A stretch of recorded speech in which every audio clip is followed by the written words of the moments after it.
바람이 붑니다. 온화한 낮의 미풍과는 달리 겉옷을 여미게 만드는 바람입니다.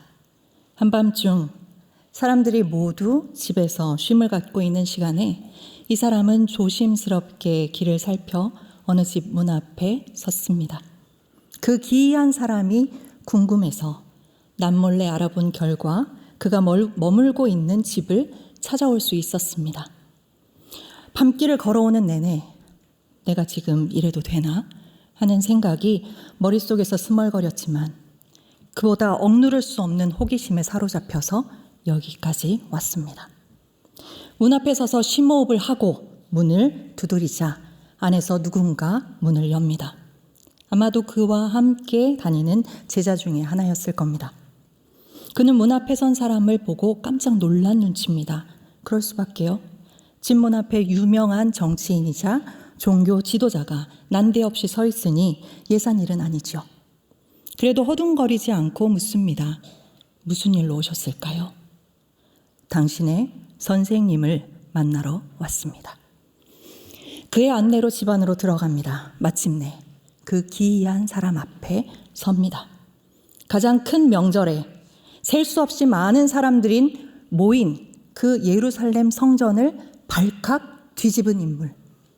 놀라운 표적으로 사람들의 관심을 한 몸에 받고 있는 그 사람이 눈앞에 서 있습니다. 선생님, 당신은 하나님께서 보내신 분 같습니다. 그렇지 않다면 당신이 하는 그 놀라운 일들을 할 수 없었을 겁니다. 그런데 뜬금없는 대답이 돌아옵니다. 사람이 거듭나지 않으면 하나님의 나라를 볼 수 없다. 거듭난다고? 아니, 인간이 어떻게 다시 태어날 수가 있지? 말이 안 된다는 생각에 어처구니 없는 질문을 합니다. 아니, 사람이 늙으면 어떻게 다시 날 수 있습니까? 두 번째, 다시 모태에 들어갔다가 날 수는 없지 않습니까? 스스로도 한심스러운 질문을 내뱉고 말았습니다. 사람이 물과 성령으로 거듭나지 않으면, 다시 나지 않으면 하나님의 나라에 들어갈 수 없다. 이 사람은 계속해서 한마디 한마디를 강조하여 들려줍니다. 육으로 난 것은 육이고 영으로 난 것은 영이니 거듭나야 하겠다는 말을 놀라지 말아라. 그는 머리로 이해되지 않아서 멍한 표정을 짓고 있는 방문객에게 덧붙입니다. 바람이 임의로 불매. 그 소리는 들어도 어디서 와서 어디로 가는지 알지 못하나니 성령으로 난 사람은 다 그러하다. 여러분, 요한복음 3장에는 예수님을 믿는 사람들이 대부분 암송하고 있는 말씀이 있습니다. 몇 절이죠? 3장 16절입니다. 우리 마음을 가다듬을 겸 한번 이 말씀 암송해 볼까요? 시작! 하나님이 세상을 이처럼 사랑하사 독생자를 주셨으니 이는 그를 믿는 자마다 멸망하지 않고 영생을 얻게 하려 하심이라. 아멘. 이 유명한 말씀을 직접 예수님으로부터 직접 맨 처음 들었던 사람이 누구입니까? 그렇죠. 오늘 읽었던 말씀의 주인공인 니고데모입니다. 저는 이 본문을 읽을 때마다 성경에서 가장 아름다운 말씀, 하나님의 심정을 적나라하게 드러내는 이 말씀, 복음의 정수를 담고 있는 이 아름다운 말씀, 귀한 말씀을 왜 제자들이나 가까운 지인들에게 가장 먼저 들려주지 않으시고 하필이면 니고데모에게 이 말씀을 들려주셨을까 궁금했습니다. 제 생각에는 그가 우리와 너무나 비슷한, 세상 똑똑한 척하지만 무엇이 중요한지 모르는 사람이었기 때문 아닐까 싶습니다. 니고데모는 유대인 중에 유대인으로 사내들인 공회원인 바리새인이었습니다. 하나님께서 우리에게 주신 사복음서에는 바리새인이 자주 많이 등장합니다. 하나님은 결코 불필요한 내용을 성경에 담지 않으셨습니다. 그런데 왜 그 복음서의 중요한 많은 분량들을 이 바리새인들에게 할애를 하셨을까요? 제자들이나 예수님에 관련된 더 중요한 이야기들이 있었을 것 같은데 왜 이 사람들에게 그렇게 많은 분량을 할애하셨을까? 성경을 읽는 우리는 바리새인이 등장하는 부분에서 팔짱을 끼고 손가락질을 할 마음의 자세를 갖는 경향이 있습니다. 그들을 빌런으로 여기고 나와는 다른 족속이다 라는 생각을 하는 거겠죠. 하지만 그렇지가 않습니다. 우리는 바리새인들과 닮은 구석이 참 많습니다. 우리 삶 속에서 그들의 모습이 쑥검정처럼 묻어납니다. 바리새인은 구약과 신약의 중간기에 출현했습니다. 바리새파의 철학적이고 신학적인 선구자는 에스라입니다.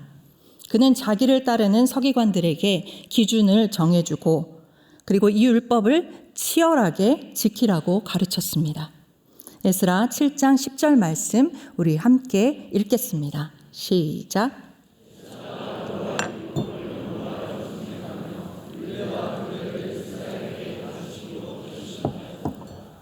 전승에 의하면 이 에스라는 회당을 만든 사람이기도 합니다. 그가 규정한 사역과 헌신 그리고 그 체계를 가장 열심히 따른 그 무리가 바리새파입니다. 이 바리새인의 뿌리는 우리의 뿌리인 종교개혁과도 몹시 흡사합니다. 외세의 다스림 속에 종교와 문화가 급속하게 세속화되면서 경건한 평신도 유대인들이 정체성을 재천명하고 나섭니다. 그들은 성경으로 되돌아가자라고 주장했습니다. 성경을 공부하는 집인 회당에서 이들은 성실하게 성경을 공부했고 이 말씀을 삶에 두루 적용하려고 애썼습니다. 예수님이 사역하시기 전 약 150년 동안 바리새파와 사두개파가 눈에 띄게 성장했습니다. 제사장과 레위인이 주축을 이룬 사두개파는 성전과 제의를 중심으로, 바리새파는 회당을 중심으로 활동했습니다. 예수님 시대의 바리새인은 이스라엘의 종교 지도자로 우뚝 섰습니다. 산헤드린 공회를 대표하는 이들은 이스라엘 백성들에게 지대한 영향을 미쳤습니다. 바리새인은 유대 백성들이 율법을 알고 실천할 수 있도록 가르쳤습니다. 그들은 썩은 종교에 항의했고 당시 헬레니즘 인본주의에 저항했습니다. 거룩한 삶을 추구하며 살았습니다. 바리새인은 선의를 가진 종교적인 인물입니다. 예수님께서 이런 바리새인을 혹독하게 대하신 것은 그들이 진리에서 멀리 떨어져 있기 때문이 아니었습니다. 그들이 진리와 유사했기 때문입니다. 안타깝게도 성경 지식과 예수님을 닮은 그 삶이 직선으로 이어지지 않는 경우가 많습니다.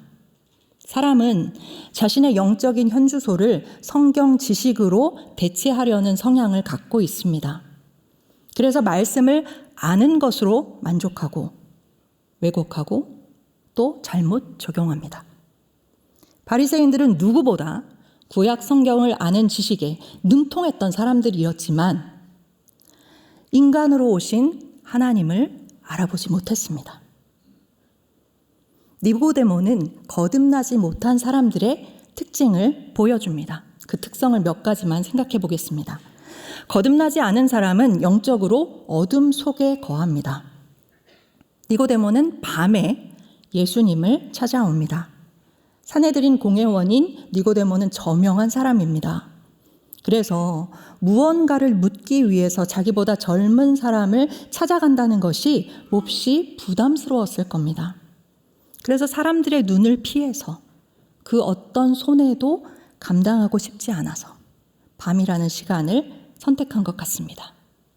요한복음에서 밤은 영적인 어둠을 상징합니다. 거듭나지 않은 사람은 예수님을 좋은 가르침을 주는 선생님 정도로 여깁니다. 랍비여, 우리가 당신은 하나님으로부터 오신 선생인 줄 압니다. 니고데모는 예수님을 향해서 이렇게 입을 뗐습니다. 그러나 예수님을 제대로 만난 사람은 베드로처럼 고백합니다. 주여, 나를 떠나소서. 나는 죄인입니다. 주는 그리스도시요 살아계신 하나님의 아들이십니다. 신앙의 고백은 우리가 아니라 먼저 나의 고백이어야 합니다. 그리고 그 고백 이후에 그리스도 안에서 우리가 되는 겁니다. 거듭나지 않은 사람은 표적 신앙에 머물러 있습니다. 예수님이 행하신 놀라운 이적들 그리고 그 기사에만 관심이 있습니다. 이것은 믿음을 일으키는 계기가 될 수는 있지만, 단초가 될 수는 있지만 그 자체가 신앙의 내용은 아닙니다. 표적에 시선이 꽂혀 있으면 예수님을 제대로 믿을 수가 없습니다. 내가 예수님을 믿는 것인지 아니면 내가 체험한 경험을 믿고 있는 것인지 점검해야 합니다. 거듭나지 않은 사람은 예수님의 말씀을 전혀 이해하지 못합니다. 니고데모가 대답하여 이르되 어찌 그러한 일이 있을 수 있나이까? 예수께서 대답하여 이르시되 너는 이스라엘의 선생으로서 이러한 것들을 알지 못하느냐? 예수님은 영의 말씀을 하시고 니고데모는 육의 생각으로 이해하려고 합니다. 영적 세계를 부정하는 사두개인이 아님에도 불구하고 이 니고데모는 전혀 예수님의 말씀을 이해하지 못합니다. 누구든 성령의 은혜가 없이는 하나님의 말씀을 옳게 깨달을 수도 없고 또 예수님을 향한 믿음을 가질 수도 없습니다. 이렇게 알아듣지 못하는 니고데모를 예수님은 답답해하시고 안타까워하십니다. 그러나 마다하지 않으시고 눈높이에 맞게 또 다시 말씀하십니다. 하나님은 결코 우리를 포기하시는 법이 없습니다. 당시 유대교에서 올바른 가족으로 태어나는 것은 매우 중요했습니다. 아브라함의 후손이어야 했거든요. 그러나 이제 하나님께서 이런 자연 출생만으로는 충분치 않은 새로운 가족을 시작하신다고 예수님이 선언하십니다. 자연 출생만으로는 안 됩니다. 우리는 완전히 다시 태어나야 합니다.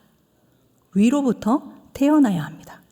예수님께서 말씀하신 거듭남, 아나겐나오는 두 번째 다시와 그리고 위로부터라는 의미를 모두 갖고 있는 단어입니다. 하나님 나라의 백성이 되려면 새로운 출생이 필요합니다. 거듭남은 예수님의 말씀처럼 물과 성령으로 가능합니다. 이 물과 성령은 모두 세례를 의미합니다. 물 세례를 통해서 예수님의 가시적인 공동체인 제자 공동체에 속하게 됩니다.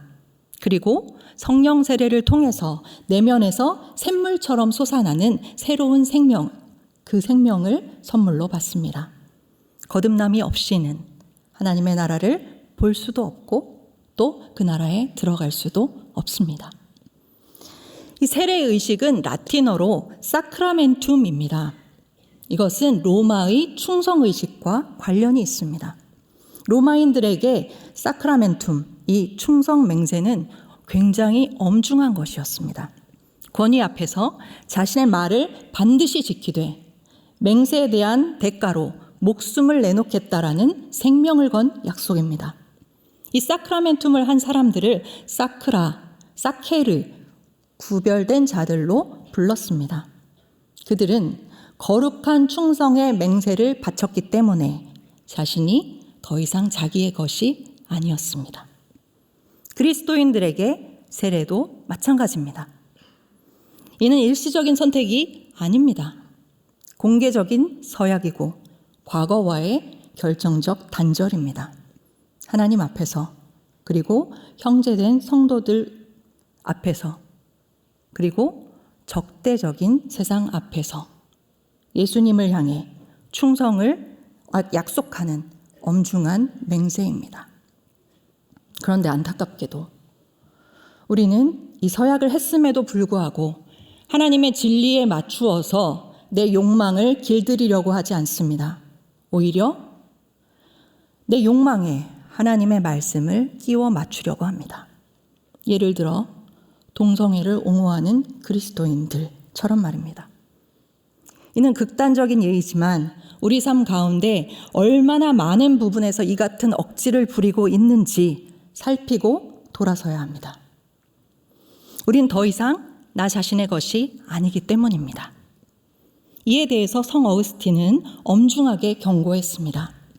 복음 안에 있다고 하면서 믿고 싶은 것은 믿고 싶지 않은 것은 안 믿는 너희는 복음을 믿는 것이 아니라 스스로를 믿는 것이다. 육신이 아닌 영으로 태어나는 삶, 하나님 나라에 입성하기 위해서 반드시 거듭나야 합니다. 한 생명이 이 땅에서 태어나는 육신의 출생이 어머니의 해산의 수고를 통해 이루어진 것처럼 우리가 영적으로 다시 태어나도록 예수님께서 십자가 죽음의 고통을 감수하셨습니다. 요한복음 3장은 신약 성경에서 놋뱀이 직접 언급되어 있는 유일한 곳입니다. 모세는 구리로 뱀을 만들어서 장대에 매달아 사람들이 쳐다볼 수 있도록 높이 들어 올렸습니다. 하나님께 벌을 받아 불뱀에 물려가 죽어가던 그 사람들을 위해 하나님 말씀에 순종하여 만들었습니다. 민수기 21장 8절과 9절을 한 목소리로 읽겠습니다. 시작.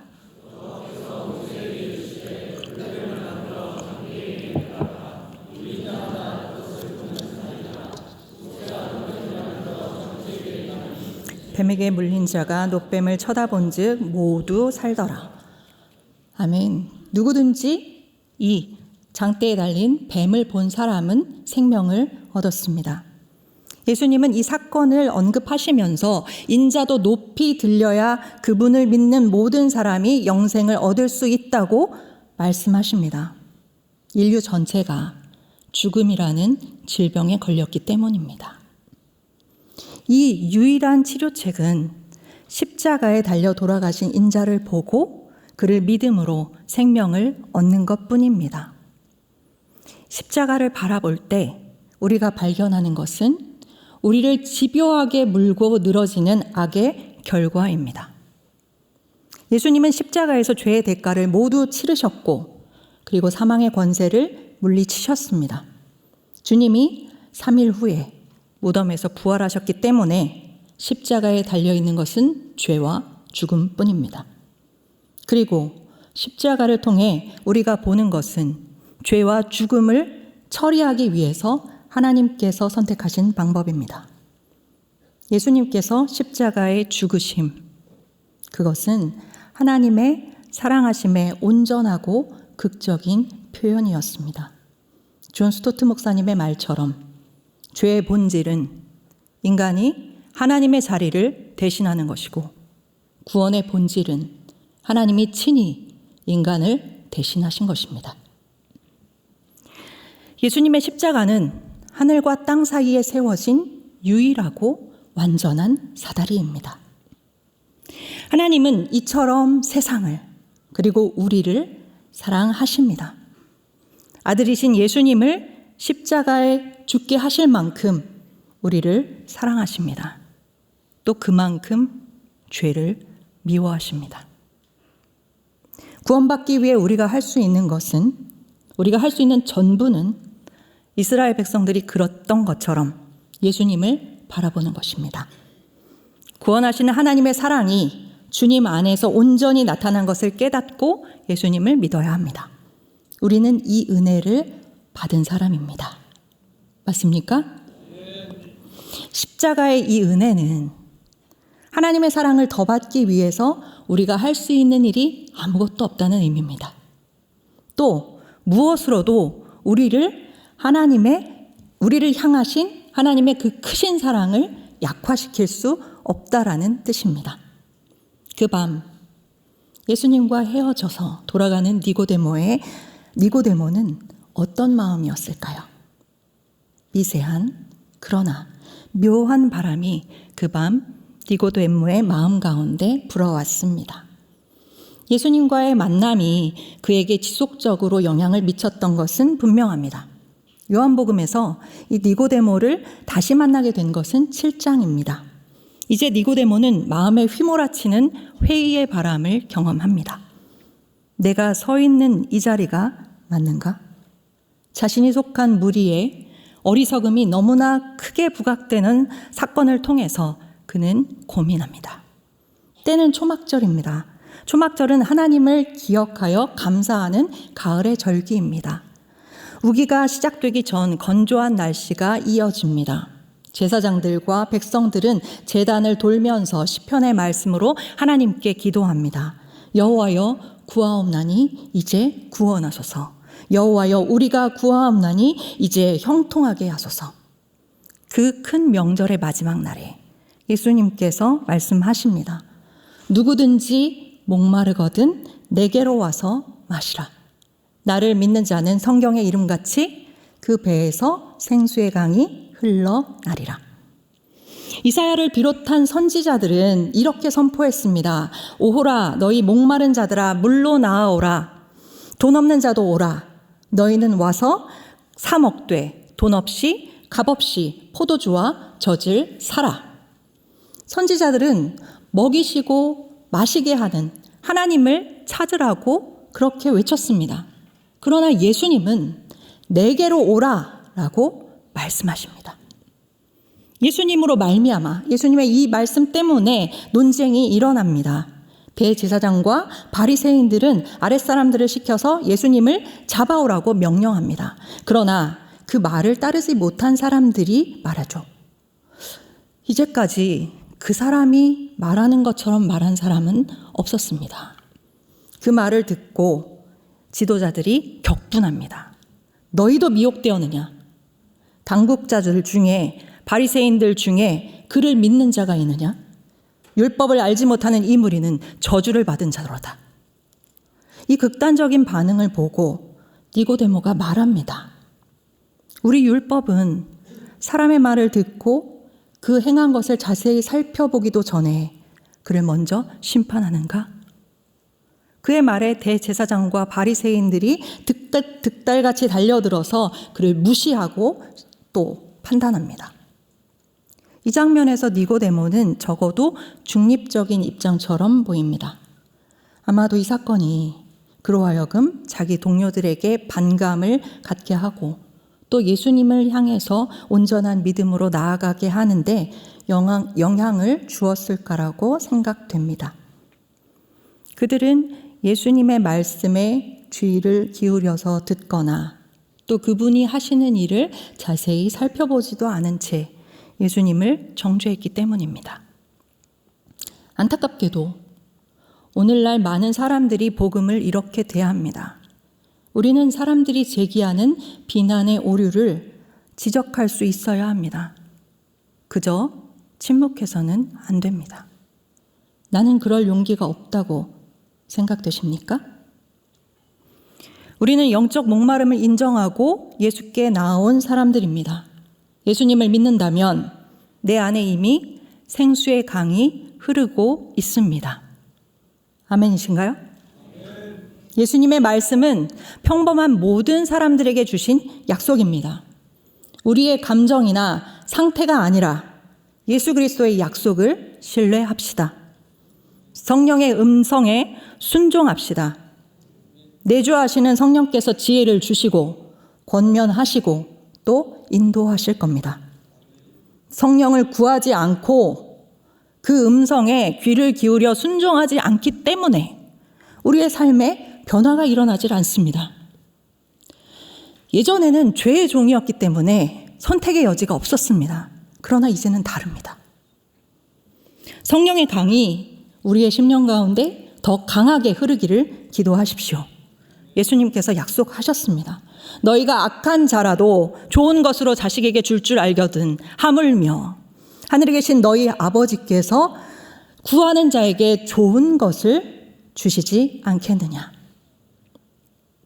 이 말씀을 보면서 우리는 이 좋은 것에 내가 생각하기에 내가 원하는 좋은 것들을 온갖 것들을 넣어서 하나님께 구합니다.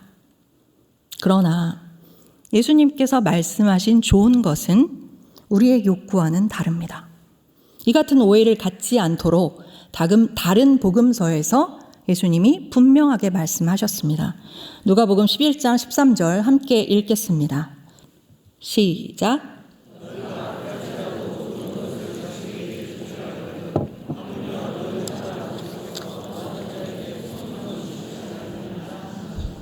뭘 주신다고요? 네, 성령을 주십니다. 예수님이 약속하신 좋은 것은 다른 무엇보다 성령입니다. 하나님은 이 성령을 구하지 않는 것을 악이라고 말씀하십니다. 예레미야 2장 13절 제가 읽겠습니다. 내 백성이 두 가지 악을 행하였나니 곧 그들이 생수의 근원되는 나를 버린 것과 스스로 웅덩이를 판 것인데 그것은 그 물을 가두지 못할 터진 웅덩이들이니라. 왜 성령을 모시고도 스스로 웅덩이를 파는 그런 인생을 삽니까? 성령을 사모합시다. 하나님은 반드시 넘치도록 채우십니다. 사마리아의 수가성 여인이나 삭개오 같은 마음이 가난한 사람들은 예수님을 만남으로 극적인 변화를 경험했습니다. 하지만 스스로 의롭다 여기는 부자가 하나님 나라에 들어가기가 얼마나 어려운지 니고데모를 통해서 우리는 볼 수 있습니다. 남몰래 예수님의 팬으로 활동하면 잃을 게 별로 없습니다. 그러나 드러내어 따르는 제자의 삶을 사는 사람은 값비싼 대가를 치러야 합니다. 이것은 그때나 지금이나 마찬가지입니다. 밤에 조용히 예수님을 만난 니고데모, 회의의 바람을 경험한 니고데모는 생각해 보았을 겁니다. 예수님을 마음으로 믿고 인정하면 충분하지 않을까? 그렇게 하면 일생 동안 일구어왔던 어렵게 쌓아온 것들을 쌓아온 그 편안한 삶이 흔들릴 일이 없기 때문입니다. 그리고 그는 자신이 속한 무리에서 내쳐지는 것이 두려웠습니다. 성경은 말합니다. 그러나 관리 중에도 그를 믿는 자가 많되 바리새인들 때문에 드러나게 말하지 못하니 이는 출교를 당할까 두려워함이라. 니고데모도 그들 중 한 사람이었습니다. 그러나 이런 자세는 진정한 그리스도인의 태도가 아닙니다. 그리스도인은 회색지대에 머물러 있지 않습니다. 양다리를 걸쳐서는 안 됩니다. 우리는 그저 예수님을 훌륭한 선생님으로 존경하는 것이 아닙니다. 우리가 예수님을 존경하는 것에 그치지 않고 그분을 온전히 따르려면 회개하고 익숙한 것에서 떠나야 합니다. 이전에 내가 누리던 것을 포기하는 것은 내가 앉아있던 내 마음의 왕좌에서 내려온다는 의미입니다. 이것은 마치 죽음과도 같습니다. 자기 부인이라고도 하죠. 내 힘으로 스스로는 온전하게 이룰 수가 없습니다. 그렇지만 하나님께서 그 어려운 일을 해내십니다. 요한복음에서 마지막으로 니고데모를 볼 수 있는 곳이 있습니다. 요한복음 19장 39절입니다. 함께 읽어보겠습니다. 시작. 몰약과 침향 섞은 것을 100리트라쯤 가지고 온지라. 이 장면은 어두워지기 직전입니다. 안식일은 해질 무렵에 시작됩니다.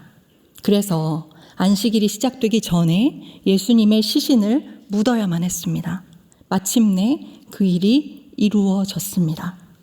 니고데모가 어둠의 그늘에서 벗어나기 시작한 겁니다. 안식일 전, 아직 어둠이 내려앉기 전, 태양빛이 어스름이 남아있는 그 시간에 예수 그리스도의 시신을 장례하는 그 자리에 그가 나타납니다. 왕을 위한 향유를 두 손 가득하게 들고서.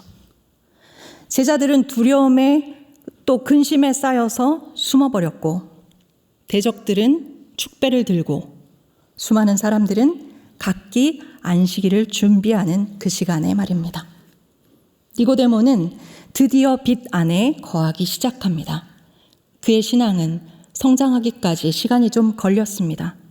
예수님을 두둔했다가 쓰라린 조롱을 당한 때를 거쳐서 이제 득이 될 건 전혀 없고 전부를 잃을 수 있는데도 기이한 죽은 왕을 위해 자신이 할 수 있는 마지막 섬김을 수행합니다.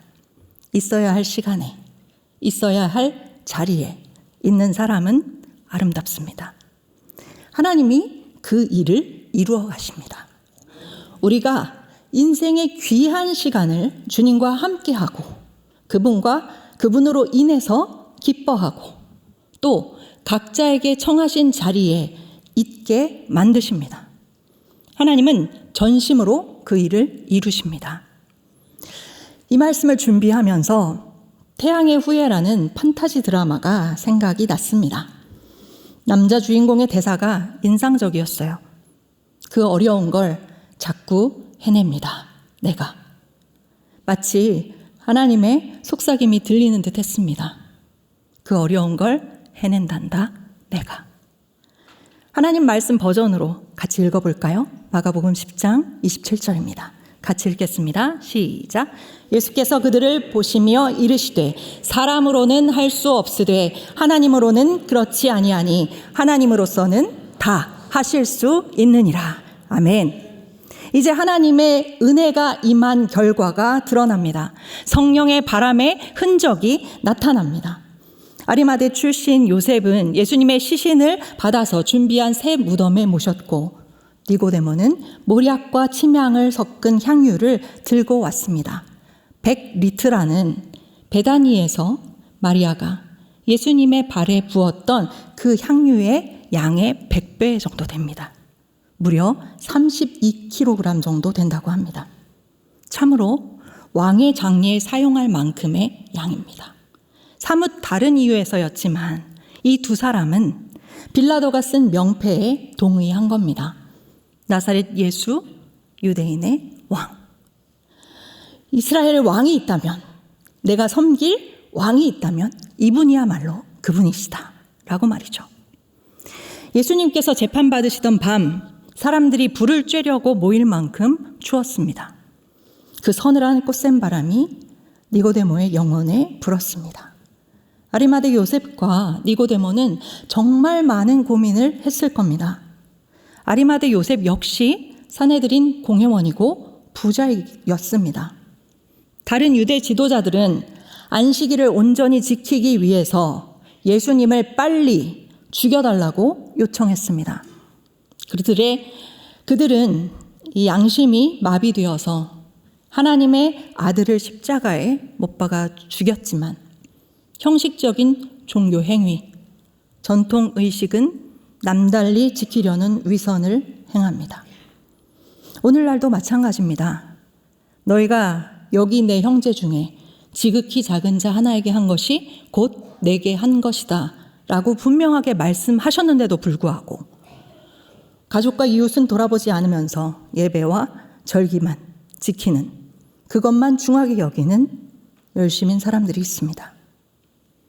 니고데모와 아리마대 요셉은 예수님의 제자들조차 모두 도망쳤던 그때 가장 위험한 시간에 행동하는 믿음을 보여줍니다. 십자가에 죽은 예수는 진정한 왕이시기에 이제 더 이상은 사람들의 이목이 두렵지 않습니다. 이후에 산헤드린 공회원들이 이 두 사람을 가만히 두었을까요? 두 사람의 행동은 십자가의 은혜를 체험한 믿음이었고 순교를 감수하는 믿음이었습니다. 이런 믿음을 실천했던 두 사람이 예수님의 부활의 소식을 듣고 또 주님께서 승천하시는 그 광경을 보면서 마음이 어땠을까요? 그 누구보다 실제적인 기쁨과 감격을 누렸을 거라고 저는 확신합니다. impossible people, 불가능한 사람들이라는 표현이 있습니다. 11세기 베네딕트 수도회의 개혁가 피터 다미엔의 별명이라고 합니다. 이 다미엔은 교회의 지위를 돈으로 사고 파는 성직 매매를 격렬하게 비판했고 또 성직자들 사이에 용인되던 동성애와 소아성애를 강도 높게 비난하며 개혁을 촉구했던 사람입니다. 그는 교회를 성결하게 하는 전쟁에 목숨을 걸었고 또 예수님께 충성하고 복음의 진리를 지키고자 헌신했습니다. 오직 예수께 충성하는 그의 열정이 얼마나 불같았던지 그는 조종이 불가능한 사람, 뇌물이 안 통하는 사람, 아무도 말릴 수 없는 사람이라고 불렸습니다. 이 사람에 앞서서 니고데모와 아리마대 요셉, 그리고 예수 그리스도를 믿고 헌신했던 제자들은 모두 불가능한 사람들이었습니다. 예수 그리스도의 부활을 목격하고 증인이 된 사람들, 성령을 모신 주의 백성들입니다. 우리 또한 이들과 같은 불가능한 사람들입니다. 부활에 해당하는 헬라어 아나스타시스는 문자적으로 다시 서다라는 뜻입니다. 불가능한 사람들은 불가능이 없으신 하나님으로부터 이 힘을 얻습니다. 그분은 어떤 상황에서도 신뢰할 수 있는 분입니다. 심지어 우리로 하여금 죽음과도 맞설 수 있도록 힘을 주시는 분입니다. 그분의 부르심은 그 어떤 사람이나 시간이, 사건이 우리를 무너뜨리려고 해도 다시 일어서라는 것입니다. 유혹이 아무리 달콤해도, 시대사조가 아무리 강하고 선동적이어도, 세상의 공격이 치명적이고 협박이 아무리 공포스럽다 할지라도 예수 그리스도의 부활에 참여한 우리는 다시 일어섭니다. 떳떳하고 신앙을 드러낼 수 있는 용기, 또 구별된 삶을 살아갈 수 있는 용기를 갖는 우리가 되기를 바랍니다. 하나님께서 예수 그리스도를 통해 이미 이루신 복음을 신뢰하고 성령의 내주하심을 인정하며 순종할 때 우리는 다시 일어설 수 있습니다. 예수님께서 말씀하셨듯이 성령 하나님은 바람처럼 활동하십니다. 성령은 히브리어로 루아흐라고 하고 헬라어로는 푸뉴마라고 합니다. 그런데 이 두 단어는 바람이라는 의미도 가지고 있습니다. 이 바람은 성령의 속성을 보여줍니다. 형체는 보이지 않지만 분명하게 역사하고 흔적을 남기기 때문입니다. 카피라이터인 이만재 씨가 세상 속에 막 전엔 찐빵이라는 책에서 고백한 것처럼 말입니다. 별 희한한 일도 다 했다. 지천명을 바라보는 나이에 아무리 생각해도 별일은 별일이다. 어느 날 갑자기, 참으로 갑자기 그 좋던 술벗들 대신에 예수님 사랑해요 어쩌고를 웅얼거리며 이미 세상 호적에 존재하지 아니하는 까닭에 일찍이 한 번도 본 일 없는 먼 나라 목숫간집 털보 아들을 은근히 혼자서 짝사랑하기 시작했으니 말이다. 우리는 성령이 바람처럼 행하시는 별일을 경험한 사람들입니다. 마음의 바람을 가진 존재들입니다. 이 성령의 바람은 반드시 흔적을 남깁니다. 하나님의 전심을 알게 합니다. 그리고 그 마음에 기대어서 살아가게 만듭니다. 예수님을 따르는 길은 같은 방향을 향해서 평생 동안 걸어가는 것입니다. 그 길은 오늘날 세상의 결을 거스르는 참으로 어려운 길입니다. 하지만 성령 하나님은 우리로 하여금 그 길을 걷게 하십니다. 그 어려운 걸 하나님이 해내십니다. 마지막으로 예레미야서 24장 7절 우리 한 목소리로 읽겠습니다. 같이 읽습니다. 시작. 내가 여호와인 줄 아는 마음을 그들에게 주어서 그들이 전심으로 내게 돌아오게 하리니 그들은 내 백성이 되겠고 나는 그들의 하나님이 되리라. 아멘. 하나님께서 일으키신 바람이 여러분 안에 있습니까? 그렇다면 이제 하나님의 전심에 충성으로 반응하시겠습니까? 그 마음을 담아서 나의 하나님, 우리 한 목소리로 찬양하겠습니다.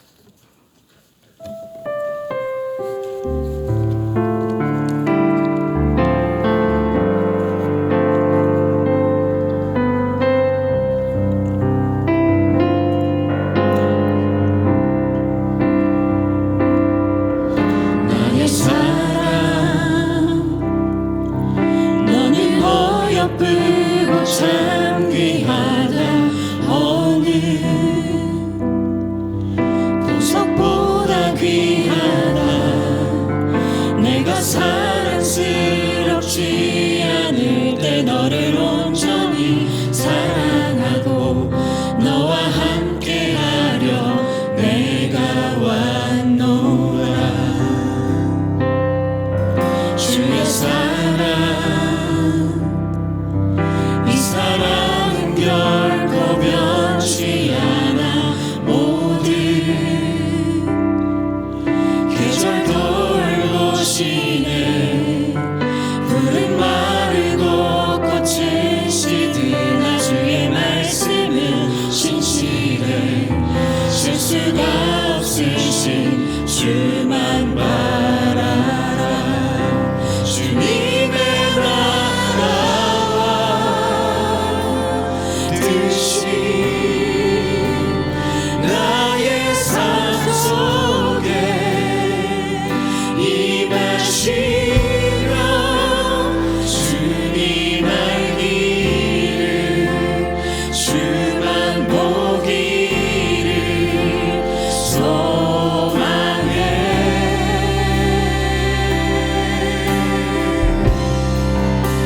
거룩히 살아가 힘과 두려움 없는 믿음 주신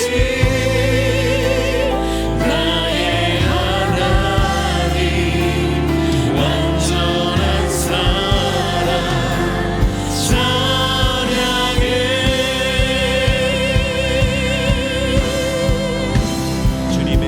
주님의 나라와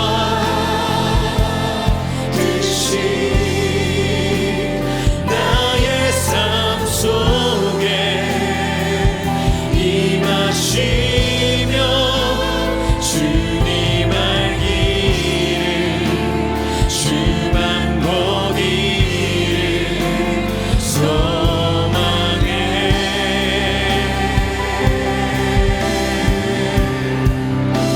거룩히 살아가 힘과 두려움 없는 믿음 주신 나의 하나님. 완전한 사랑 찬양해. 찬양하리.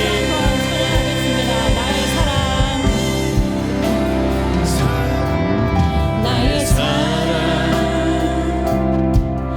너는 어여쁘고 참 귀하다. 어느 보석보다 귀하다. 내가 사랑스럽지 않을 때 너를 온전히 사랑하고 너와 함께하려 내가 왔노라. 주의 사랑, 이 사랑은 결코 변치 않아. 모든 계절 돌보시네. 푸른 마르고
나사대로 우리의 기도가 이루어지기를 소망합니다.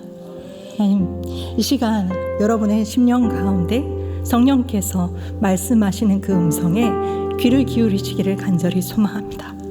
우리가 부르짖지 말고 이 시간에는 고요하게 정말 주님의 음성에 귀를 기울이고 말씀하시는 성령님의 음성을 듣게 하여 주옵소서. 하나님께서 주신 말씀에 은혜를 붙들고 그 주님의 약속을 붙들고 기도하는 시간을 갖기를 원합니다. 합심하여 함께 기도하겠습니다. 사랑하시는 하나님 아버지, 감사합니다. 이 시간 참으로 하나님 아버지 우리를 사랑하시고 우리를 품어주시는 우리 주님 앞에 나오게 하시며